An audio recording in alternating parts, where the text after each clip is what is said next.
How to use multi-signature group and withdrawals. Step 1. Open MixPay and select a multi-signature group.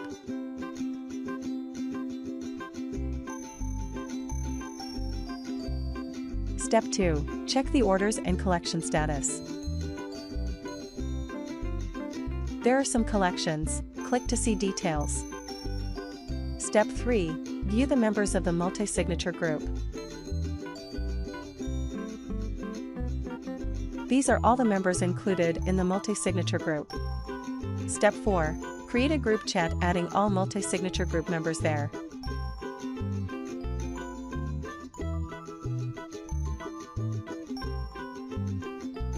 Note: first add the Call bot to your contacts.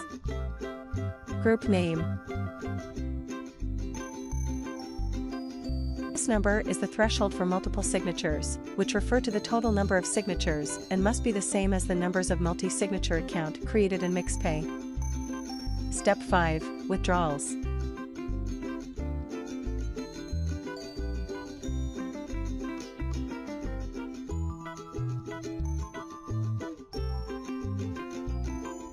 Select a receiver.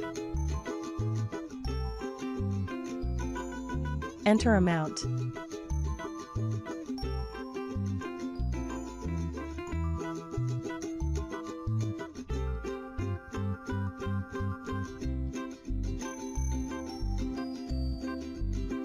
When the required signatures from multi-signature group members are collected, the funds can be successfully withdrawn.